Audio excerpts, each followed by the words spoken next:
lives one day at a time. Kimmy Kim and Elations Radio. They're here to get your day going fine. Kimmy Kim and Elations Radio. Kimmy Kim and Elations Radio. Kimmy Kim and Elations Radio. And here's your host, Miss Kim Rodney.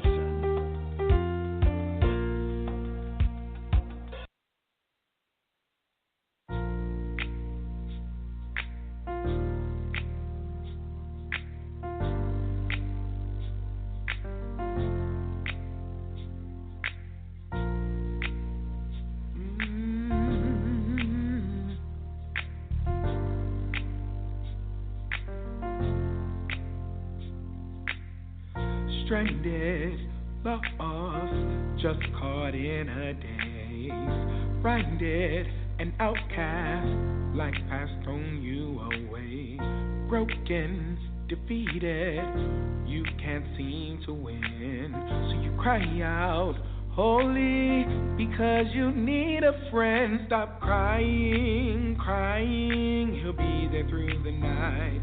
Stop denying, denying, he's able to change your life. No more hurting, hurting, joy comes in the light. I can see you breaking and praying that something will go right. Call on him and he'll set you free. Alpha, Omega, you're my beginning and my end. Father, my Savior, you're a healer and a friend. Master Jehovah, my life is in your hands. I am free. Confused, distracted, no focus to your calling. Your feelings useless, depression has you falling. You're praying, fasting, believing in the chance. So you cry out, holy, you need deliverance. Stop crying, crying, he'll be there through the night. Stop denying, denying, he's able to change your life. No more hurting, hurting, joy comes in the light. I can see you breaking and praying that something will go right. Just call on him, 'cause he'll set you free. Alpha, Omega, you're my beginning and my end. Father, my Savior, you're a healer and a friend. Master Jehovah, you see my life is in your hands. I am free. Alpha, Omega, you're my beginning and my end. Father, my Savior, you're a healer and a friend. Master Jehovah, my life is in your hands.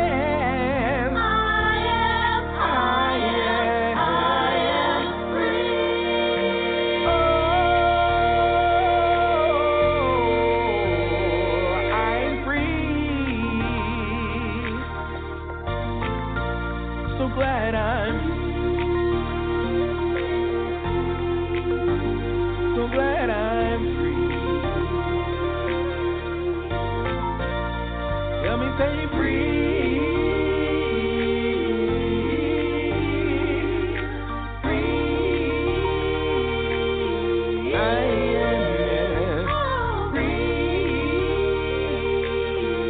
Nobody's holding me. Yeah. I made it through my storm, and I can see the finish line.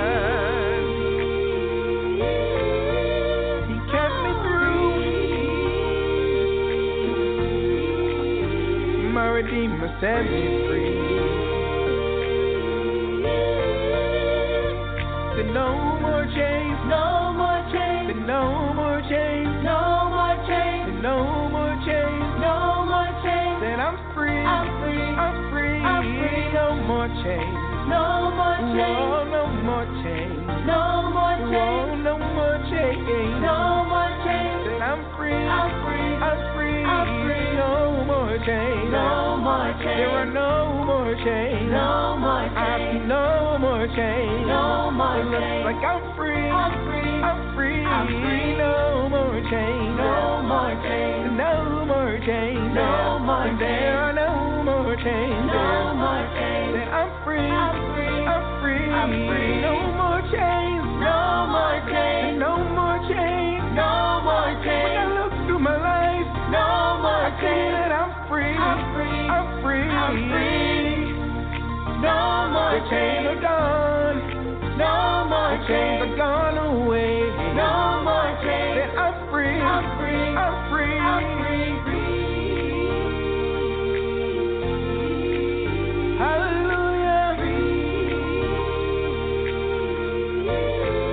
I'm so glad I'm free. Yeah.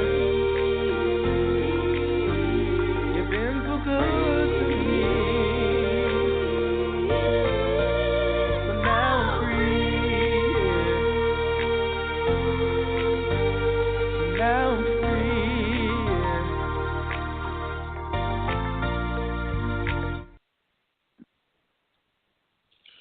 Well, praise God.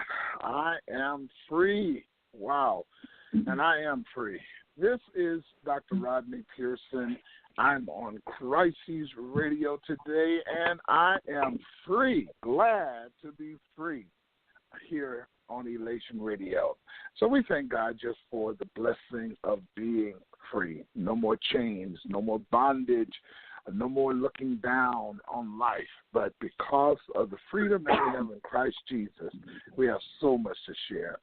I am really looking forward to our show tonight. I have my special guest, Miss Tiffany Ann. Tiffany, you there with me? Yes, I am. Oh, so good. I don't know. Christina, are you there with me? So Christina's not on with us, but my special guest, Tiffany Ann. Now, Tiffany, is your last name Ann? No. Actually, you know, I had some people that I didn't need to know my last name, and I didn't want them tracking me down, so, you know, that's how we roll. And that's why you have Tiffany Ann as that's your stage name, right? Right? That's it. There you go. All right. Well, I have Tiffany Ann with me tonight. Tiffany, for the first time last week, and but I met her in person, right, Tiffany? In person. Right. But we got a chance to meet actually on Facebook. Tiffany has a tremendous program that's going on this week. It's going to be tomorrow. We're going to talk about that on our show tonight. And Tiffany kind of had a situation where one of her speakers had to cancel unexpectedly, and she was looking for somebody to fill the space. And, boy, here I come. So we got a chance to meet, and I am really looking forward to hearing her story, her own story of survival. We're going to talk about her history. We're going to talk about her tragedy, and then we're going to talk about her success. So, Tiffany, welcome to Crises Radio. Thank you for being with us tonight. Thank you for having me. Yeah. So let's start by you sharing with us your story. Tell us a little bit about, maybe where you grew up, how was your childhood, whatever you want to share with us. Why don't we start with that, okay? Okay, we'll start there. Okay. I grew up in Springfield, Illinois. I was in a very poor neighborhood. I grew up in the ghetto. I was the only white family in the neighborhood, which presents a whole different realm of challenges. Yeah. My family, my family. I had a very dysfunctional childhood.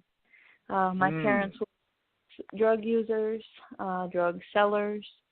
They were the ones that you would go to for anything in the neighborhood. Wow. It was a very abusive home environment. My father was very abusive to my mother, so I witnessed that from the time I was little.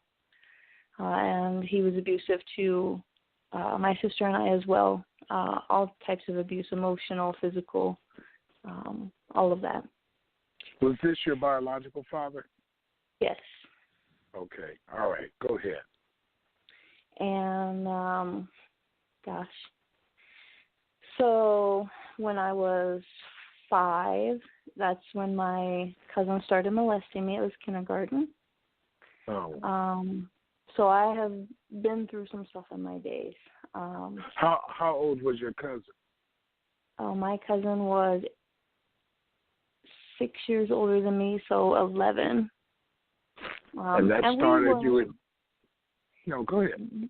So we were, at the time, we were enrolled in Catholic schools because at the time they would bus all of the poor kids up and take them to this fancy white Catholic school where everybody would have to wear uniforms. They had free before school and after school care. They had free meals. It was a great deal for my parents. Oh, great. All right. But my cousin was an altar boy, and that was back in, I'm 40, so that was like the early 80s when all that nonsense was coming out in the Catholic Church. Wait a minute, Tiffany, you said you're 40. Yes, sir. Now, I know I'm not the only one to tell you this. You do not look 40. Yeah, I know. Wow. I mean, seriously, I thought you were 20-something. Oh, no. I am 40. Let's see. I was born in 76, so I'm, 41? 41, wow. Actually. Amazing. Okay, I'm sorry to interrupt you, but you just blew me away right then, okay? Okay. Now, do people tell you that often? Yes. Usually when they ask about my children, and I tell them they're 9, 13, and 22, and they're like, what? Oh, my what do you say? Oh, my goodness. That is so amazing. Okay. Well, I'll just give you a compliment there. For a 40-year-old who grew up in the ghetto and the only white in the... You look wonderful. Okay, I'm sorry. Let me get back up. Let me get up off the ground, pick my jaw back up there. All right. Well, I'll tell you, I sure thank God every day that I don't look like those streets I've been through. Yeah. It's quite a testimony. Many of us don't look like what we've been through. Right, and thank God for that. Thank God for that. Okay, so go on with your story. I'm sorry. Oh, you're fine. So, so in retrospect, that was something that, I get sidetracked. I jump around a lot, by the way. Okay. So, looking back now as an adult, processing all of the healing that happens when you can look back and see things for what they were, realizing that my cousin himself was likely a victim of, he was an altar boy at the time. So someone was showing him what to do, and he may not have really, in the beginning, realized that it wasn't right. I don't know, but it took me a long time to come to forgive that. You say that you think that he was being molested? Absolutely, yeah. Oh, wow. Now, I mean, statistically speaking, most people who were molested or raped, but mostly molestation and domestic violence, they tend to do it to somebody else. Yeah, absolutely. Okay. And and that's kind of getting ahead of myself, but that is kind of one of the things that fuels our ministry is the child on child offenders right now are really at an insane rate. Yeah. Okay. Well, let's don't jump there too fast because I want to give you plenty of time to talk about that. Oh, yes. Okay. So back to my story. Okay. Where was I at? So, back to your story. Back to my story. So, abusive home, sexually molested, couldn't tell anybody what was going on because he always threatened to do it to my sister. So, yeah, it was a tough childhood. Yeah. I'll skip forward through a few of those chapters. In high school, I kind of started wilding out, as statistically speaking happens in those environments. Yeah. And that's when I really began to learn the power of my body as a woman, meaning that my worth was found in my body. Like, I could get cigarettes for it, I could get alcohol for it, I could get weed for it, I could get whatever in just exchange for my body, which to me, since it had been used without my consent since I was 5, my body was worthless to me anyway, if that makes sense. Yeah. I didn't realize all this at the time, but like I said, when you go through therapies and you look back, then you realize all of this. Of course, I didn't realize it at the time, but that is what I was doing. Okay. So when you found out that your body could actually be used in trade, what happened then? I wilded out a little bit more. So, that's what led me to a lot of sticky situations with men in high school, especially older men that were not in high school. Man, I could tell a bunch of crazy stories. Well, give us a couple of them. We got plenty of time. Give us a couple of them. So I'll pick one. There was a day this gentleman was walking down the street, and I was just kind of hanging outside. Me and my friend were wild girls, so we had back in the day, we had our little boom box, and we're out dancing and, doing crazy, stupid stuff on the driveway or whatever. Okay. This guy walks by. I'm probably 14, 15. And I'm like, ooh, he looks good. So I start flirting with him, blah, blah, blah. Start dating him eventually.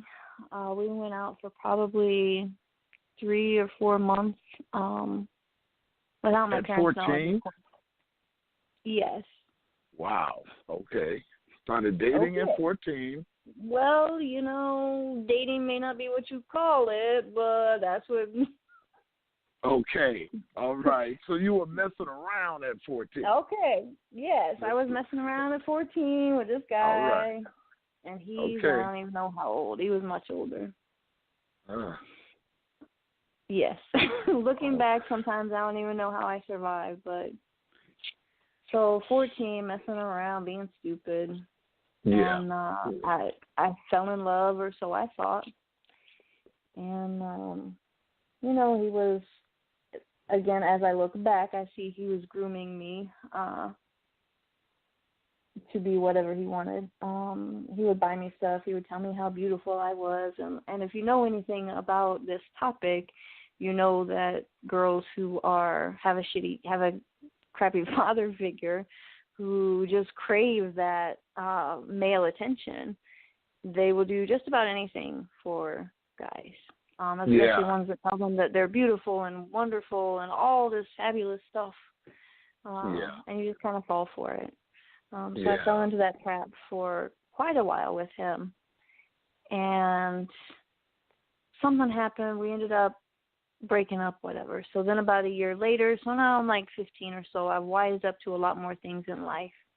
And he comes back around. We're going out. We're real serious this time. At 15, we're talking about moving in together. He's going to save me from my horrible house. What? I'm telling you, man. Wow. You were really a little fast thing, weren't you? I was. I was a lot in life. Look. So I go and I spend the weekend at his house. And I'm like, okay, this is cool. I could live here, whatever, blah, blah, blah. So then, like, Sunday, I don't even know, the end of the weekend comes. And he's drinking quite a bit, doing a lot of drugs as well. And I remember trying to leave to go back home to my parents' house because, anyway, so I was going to go back home. And he he was not going to let that happen. He blocked the door, wouldn't let me through. Things turned very physical at that point. My.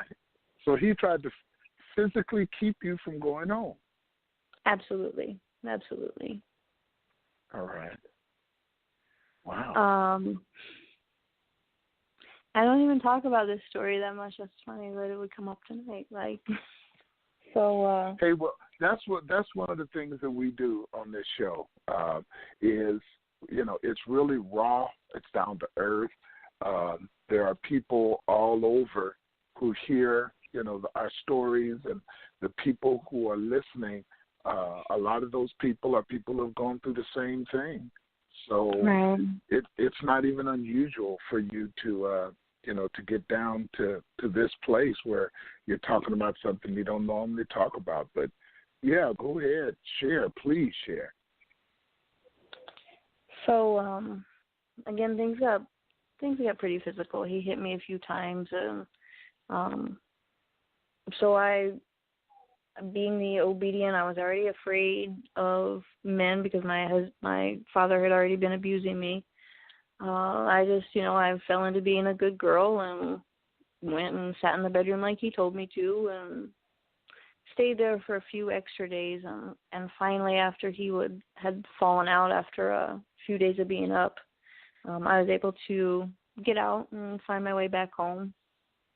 Wow. To which, when I walked into my house with a black eye and a jacked up face and whatever, I proceeded to get my butt whooped by my father for not calling for the last 5 days. So, so you walked out of an abusive place where you were literally kidnapped, you know, because you were there without. I mean, you were, what is it? Right.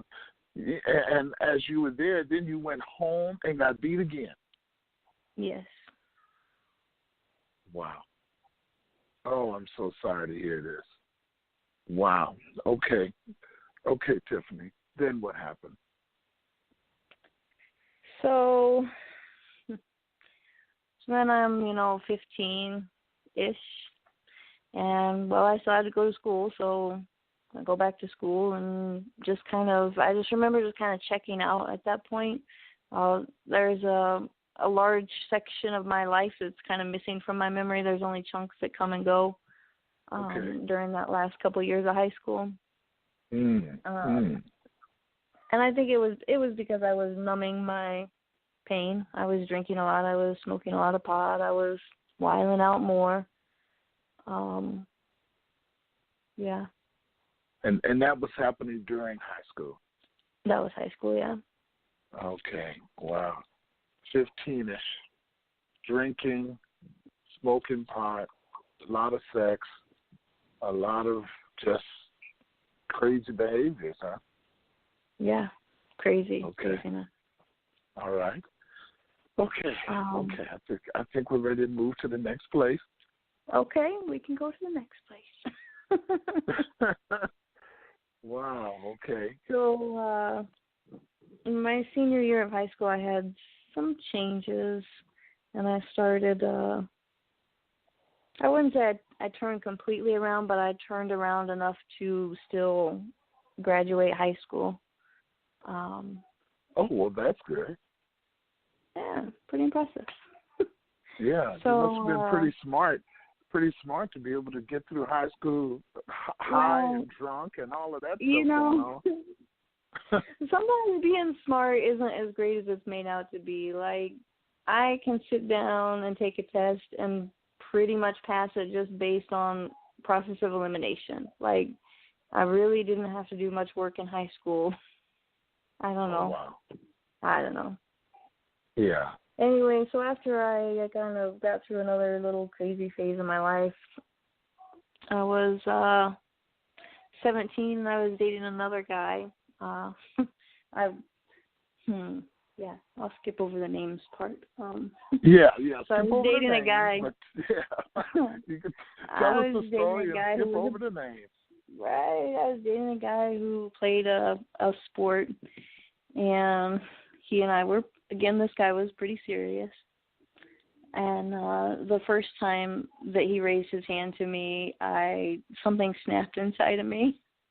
Okay. And I grabbed his hand and I punched him in the face, and I was out. I had no desire to ever go through anything like that again. Oh, okay. Well, good. So you fought back this time. Oh, yeah, that wasn't going to happen again. Amazing. That is so good. I applaud you for that.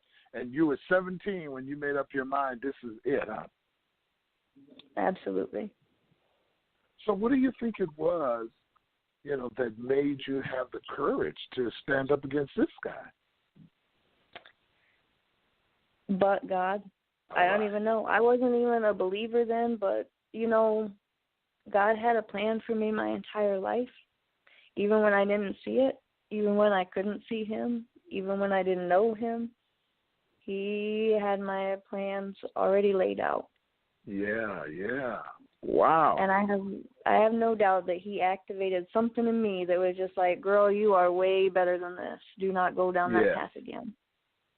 And had you had anybody in your life, who was, helping you, mentoring you, or were you just kind of like buck wild on your own there?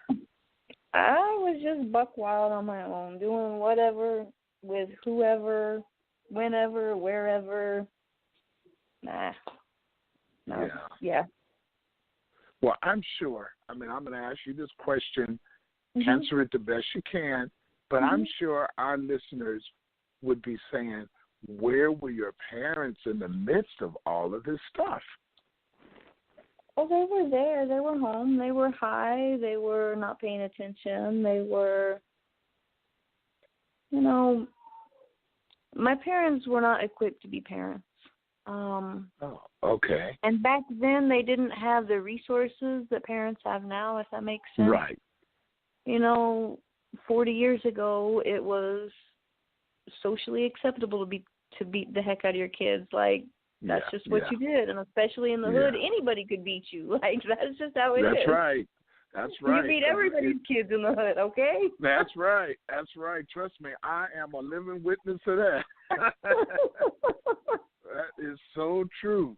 You can get beat by a neighbor coming down the street. Right? Wow. So your parents were just, and you said, because they were drug users too, huh? Absolutely, yeah. Wow. Would you say that you picked up that behavior from your parents, or do you think it was a street or combination? What do you think? Probably both. Before I even started smoking weed, I would sell it at school to my friends because, I could make money. Like, I have no shame. Like, I was 7th grade. I was taking dope to school and selling it because I liked to smoke cigarettes. At the time, I didn't like to smoke weed yet, and selling my parents weed got me cigarette money. Oh, my Lord. So you were a drug dealer in the 7th grade. I'm telling you, and you're getting a very deep insight to my book that's in the making right now. So Yes, I am. It is in progress. Wow. That is amazing. I mean, these stories are phenomenal because, when we, you're going to be on my TV show as well. And when we talk to, people who are into this, these stories amaze me because, first of all, you see the courage of these kids, like yourself. You either got to have a lot of courage or you really dumb, or both. Oh, my goodness. You know what? I grew up in the hood, too. I grew up in Compton. But I didn't have the courage to sell the drugs. All I did was, I smoked some weed, as just kind of like an escape. But, I mean, I see kids like yourself, some people who made good money out there selling drugs in junior high school or left, earlier rather. Wow. Okay, so you were selling drugs in junior high school. Mhm. Okay. All right. What happened then? Wow. Well, it only took me a few times of getting the snot knocked out of me by my parents for stealing their stash and selling it to realize that maybe that's not what I should be doing. Okay. And that's kind of when I go back to my story. That's kind of when I learned that, shoot, I can meet my needs with my body. It ain't worth nothing anyway.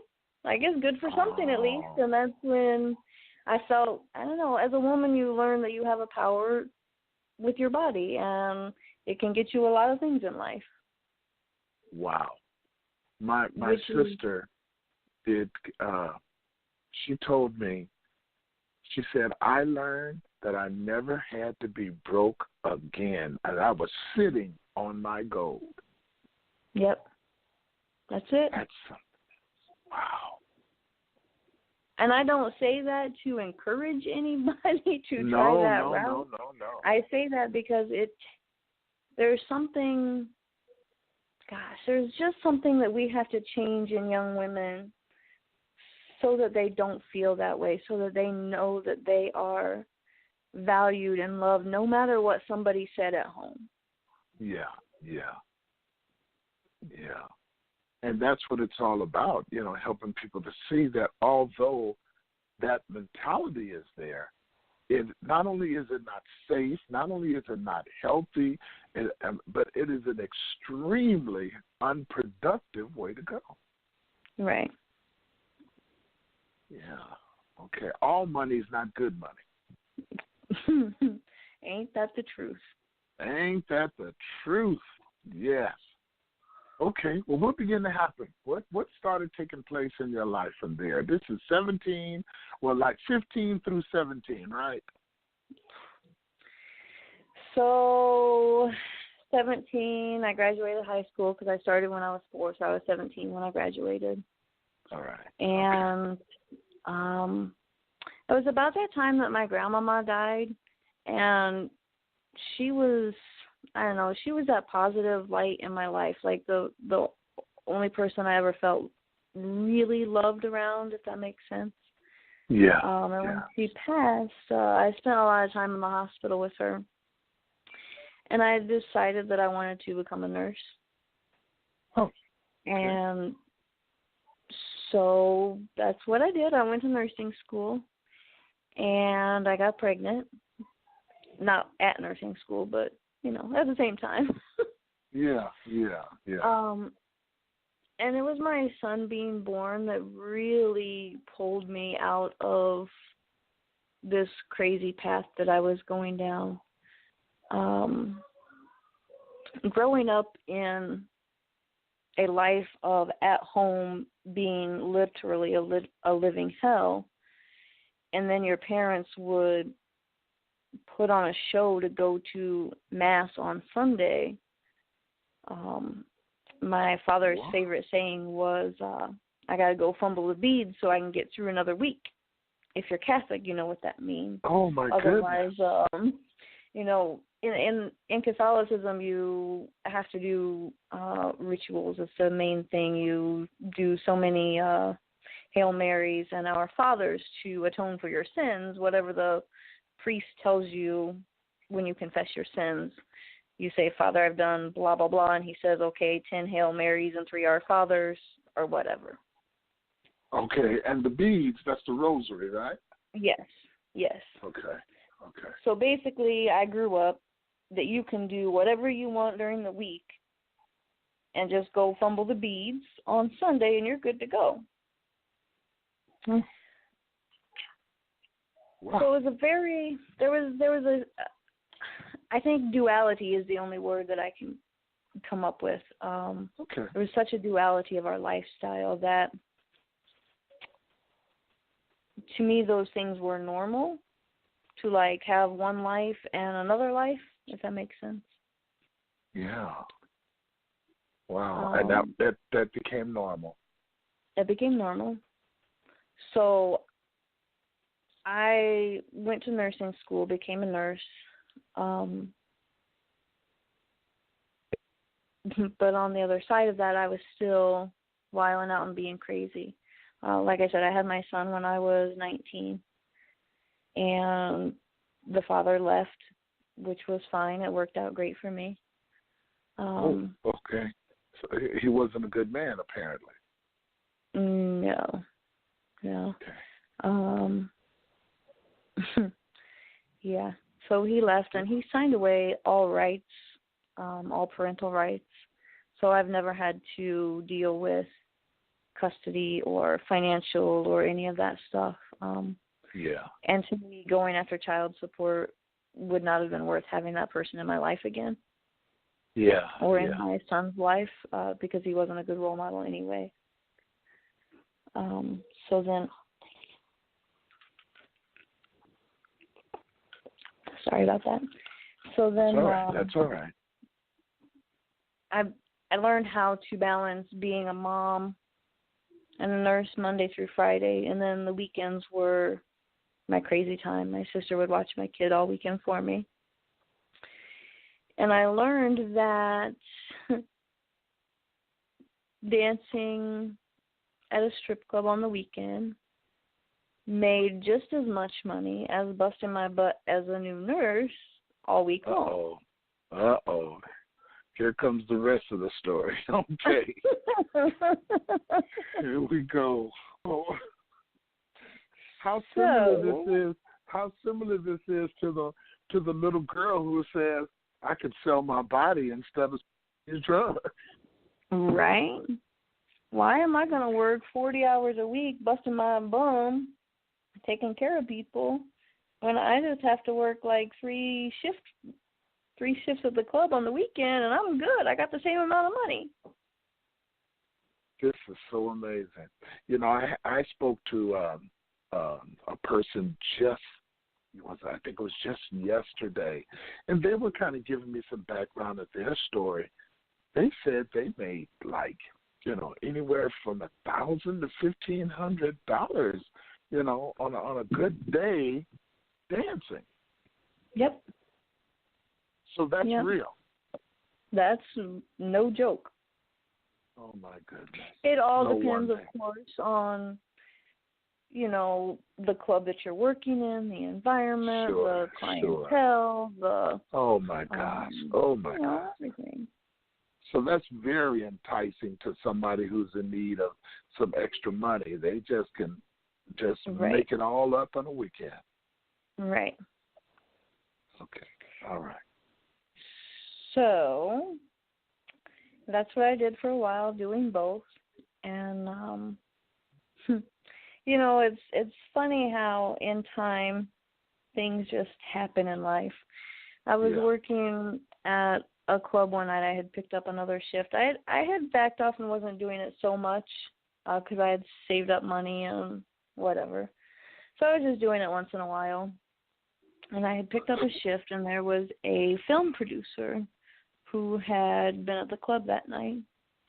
And he offered me his business card, and we scheduled an interview and a photo shoot and a video tryout, if you will, for the following week. Knowing, in my naivety, not knowing what that would hold in the future if I were to make that decision. Like, you don't think that far ahead when you're that young. Okay. So this was somebody who saw you as, hey, you'd be good in some movies. Right. Okay. So, fortunately, the good Lord knew that I was about to make some really stupid choices with my life. And once again, he reached his hand down, and he introduced me to this man on the dance floor at a bar. And we went out to dinner a couple of times that week. And then the same day that I was scheduled to go to this photo video thing, in fact, I had just gotten all dressed and ready to go, this guy pages me, because we didn't have a bunch of cell phones back then. It was still pager times. Right. So, he pages me, and I get back to him, and he had come in town and wanted to know if I would go meet for lunch. Okay. So I said, okay, I'll do that. So I went and I did that instead, and I blew off this photo shoot. And I had the best time with this man who, for the first time in my life, I mean, yes, he thought I was pretty, but it was far more than that. It was a deep conversation. It was soul talk. It was, who are you? What do you want to do in life? It was the first man who ever saw into my heart. So Tiffany, this film producer, this is not the person who you went to lunch with. It's not the film producer. Okay, now something just came to me. This film producer, this must not have been. This wasn't like Peter Pan or G-rated movies. No. Okay, I'm sorry, I'm a little slow. I just caught up with what was going on there. Yeah, that's okay. So this was an erotic film producer. Yes. Okay. And so you're saying that fortunately somebody else came into your life and this was a little more legitimate? Yes. So this guy, he just wanted to get to know me as a person. So I go out on some more dates with him. And we have now been married for 15 years this year. What? Wow. Amazing. I have no doubt that God dropped him on my lap that day for a reason, so I would not make a stupid choice to mess up the whole rest of my life. Wow. And now are you both are serving God? Yes. Oh, what a wonderful story, Tiffany. I was kind of sitting there saying, wow, this is really raunchy here. We just but it had my ministry is all about Jesus loves strippers. That's our motto. So, I mean, that's what you get when you talk to me. I'm sorry. No, that's good. Tell us about your ministry now. So we have a ministry. I say I because my husband doesn't go with, of course. I go into strip clubs now and we take Jesus to the strip clubs, basically. We take little gift bags in, and we build relationships with the women who are working there. Yeah. Not because I'm Captain Save-A girl, but because Jesus loves you right where you're at. I'm not trying to rescue you from the pole like you're forced to work here. Granted, that does happen in some places, but most of the women working in strip clubs are there voluntarily. I think there's a lot of, sex trafficking is real, but I think there's a lot of misunderstandings about some of that. And I have to be very clear about that. Sometimes people hear what we're doing and automatically assume that we're going in to save people and rescue them. And that's kind of what gives us a bad name as Christians coming in with just a simple message of love. We are just there to support you. These girls, they have needs. They're working on a pole for a reason. They may need help with child care, food boxes. It might be the best for their schedule. They may not have somebody they can trust to leave their kids with. So 2 shifts on a weekend will make as much as a 40-hour work week for them. Yeah, I gotcha. So in other words, while people like myself, we would look at that and say, poor thing, and it's like selling your body, but not without somebody touching you. But what you're saying is that person behind all of that may not be because they're a bad person. It's just circumstances have brought them to that place that's what they've determined to do to make money. Right. And everybody doing it is not having sex, right? Right, absolutely. Okay. All right. Okay, you were getting ready. Speaking, I can't remember the exact number, but it's up in the 90-something% of women working in the sex industry, even those who are there voluntarily, have been at some point in their life a victim of sexual abuse or domestic violence. Yeah. Okay. And your ministry turns around and says, let's reach these people for Jesus, but it doesn't sound like you're doing it in a hardcore way. Exactly. Look, Bible thumping does not save a lot of souls, okay? Shaming people does not bring people to Jesus. Okay. If you want somebody to know that God is love, then you have to show them love. You have to show them that love regardless of where they are, what they're doing, who they are. Anything. I love it. Yes. And I'm sure you guys have probably gotten a lot of criticism, huh? Oh, my gosh, yes, absolutely. But it's okay. It's okay. So did Jesus. Okay. He did. Yes, he did. People thought he was crazy.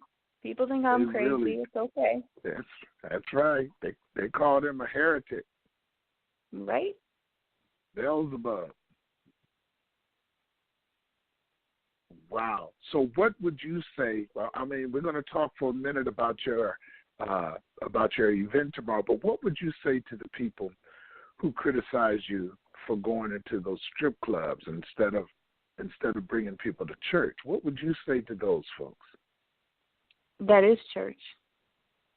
Uh-oh, Tiffany, you going to get in trouble? I know, it's okay. It ain't the first time. Okay, it ain't the first time. Church is not ever meant to be a place that we go and sit and worship and sing and do whatever. Church isn't supposed to be a check mark on Sunday or Saturday or whatever day you go. Church is what we're supposed to be doing. We're supposed to be the church. Okay. Those strippers aren't going to just decide, hey, I want to know about this Jesus dude. I'm going to go to church. But I'm going to take church to them, and then they're going to get to know him. Yeah. Wow. That's awesome. That is so awesome. Okay. And your experience doing this, is this something you do like every week, or how often are you actually out there in those clubs? So right now, because we've been so limited on funds, we've only been going out about every 3 months. Which makes it incredibly hard to build meaningful relationships. Sure. That's kind of the whole point of this fundraiser tomorrow is we want to be able to go out and reach these girls every 6 to 8 weeks. What we take to them is not extravagant, crazy gifts. We take a little gift bag with a bottle of, Bath and Body lotion, whatever it's called, or some perfume or nail polish, just cute, small, girly things. Yeah, and I guess they're making enough money to take care of themselves. So this is sounds like more of a gift of just the passion of our expression of love than it is trying to impress them with something extravagant. That's it. That's absolutely it. Wow. That is tremendous, Tiffany. That's a wonderful segue. Let's talk about tomorrow. Why don't you go ahead and just describe what tomorrow is looking like, what's your purpose, all of that stuff. We got about 10 minutes that we can just focus in on your program tomorrow. Okay. So I will give a short little we have a second part of our ministry as well. We work a lot with families and how they can protect their children online from the dangers of pornography and things that they might see on the internet. Okay. And we work with couples, mentoring them from pornography addictions, helping them heal, learn how to bring their marriages back together, all sorts of things like that. I say that because presenting an event like this it is much more palatable for our supporters to get behind the internet safety presentations that will be happening tomorrow versus the Jesus Loves Strippers, I'm going to bring my kids and have fun. So the event is at Dave & Buster's at Westgate, which is over here on the west side on the 101 and Glendale.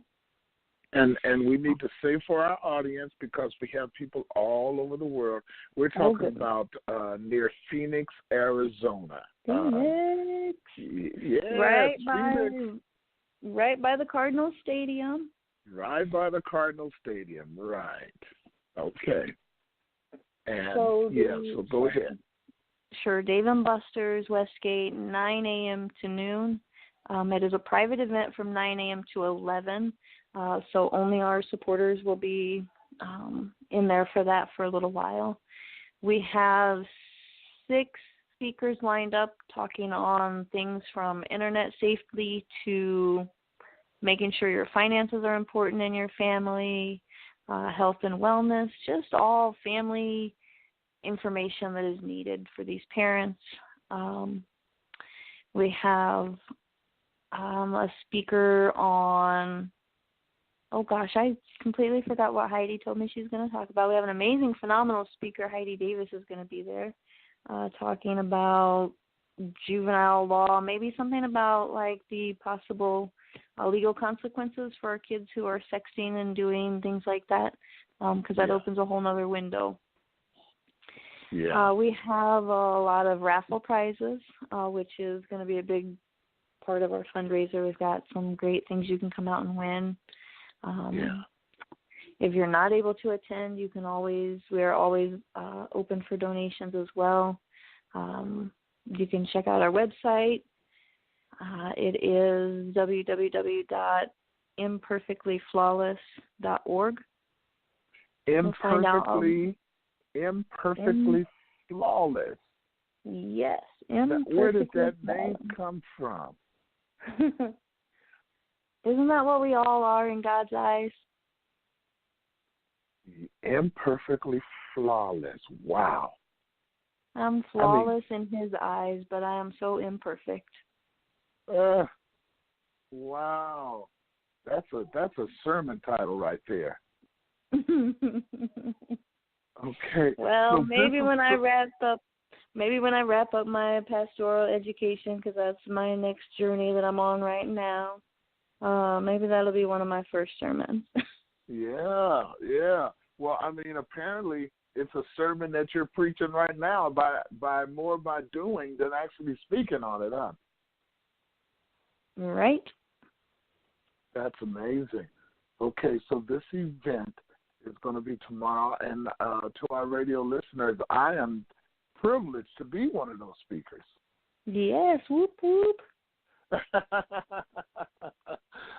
Yeah, I'm so looking forward to it. My son is actually going to do a rap, one of the closing out with a rap song. Yes, he is. A great song called "The Dream." I was really impressed. I know when people look at me, I don't look like the typical rap fan. So when I approached him and said that, your lyrics are on point, I really enjoyed it. He probably thought I was a little crazy, but it's okay. Tiffany, because I'm blown away by you. You look like the typical little white girl out of Bel Air, California. I know this. You do not look like a person that's into rap music or any of that stuff. I just, I love to create crazy. I'm the T-shirt girl. I always have a crazy T-shirt because it's a conversation starter for me. And I was just telling my sister I need a shirt that says, somewhere between Tupac Shakur and Proverbs 31 is where I'm at. Oh, girl. Oh, my Lord. Oh, somebody's going to hear this show, and they're going to say she is straight up in sin. You know what? God loves me anyway. Yes, he does. He does. So this is going to be a fundraiser, And how are you actually raising money with people coming out there? How are you actually doing that? Sure. So there's two ways we're raising funds. The first is we are selling Dave & Buster Power Cards, which are valid nationwide and do not expire. We have those in $20 and $10 increments. They're an amazing company to do business with. They give back 50% of the proceeds. So for every $20 card you get, we get $10 of that. Oh, that is really good. Right. And then, like I said, we have a raffle going on. Our church is helping us do that. And so we'll have $10 raffle tickets, and we've got some crazy prizes. So, what kind of prizes you guys have? I'm scared to ask you. How about a 4-pack of one-day Disney Park Hopper passes? Disney what? Disney Park Hopper, so you can go to both parks for one day. Wow. Are you serious? Yes, of course. Aren't those like about $100 or something? I believe the value listed on them was $500 something from what Disney said when they sent them. So yeah. Wow. So come out. It only takes one ticket to win, right? My goodness. Tiffany, that's amazing. We've got the Arizona Cardinals set us up with an autographed football by Chandler Jones. Wow. Okay. What else? Anything else? Oh man, we have 40 prizes.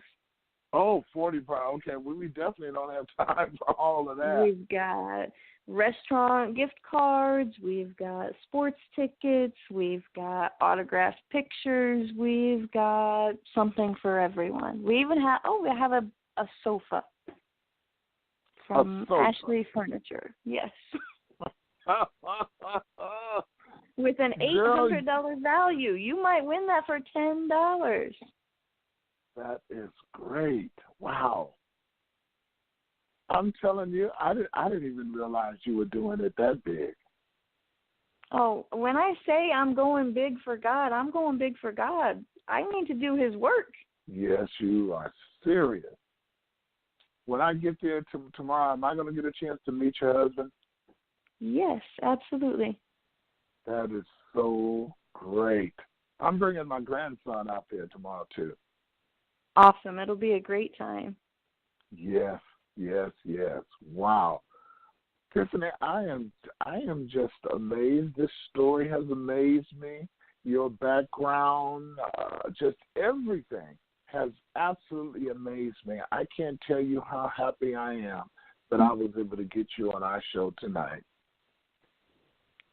Well, I am happy to be here, and I have hundreds of stories and love to share my life. This is only a small portion of my life. Wow. So.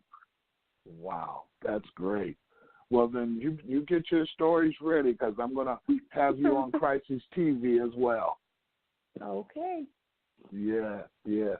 Look, we got then your viewers will understand what you're talking about when they say I don't look like everything I've been through. That's right. I'm telling you, you look like a lily white college girl. I got one more minute, Tiffany. What do you want to tell our listeners in this last minute? Oh, goodness. Being a Christian is not complicated. Just go love people. Stop messing God up. Wow. That's a simple but yet a profound statement. A simple but profound statement. Thank you so much for being on our show, Tiffany. And I want to say to all of our listeners on Crises, thank you for listening. If you can't come out, if you don't live in Arizona, imperfectlyflawless.org is how you reach Tiffany. And if you want to give a donation, help her minister to these young girls out here, young ladies.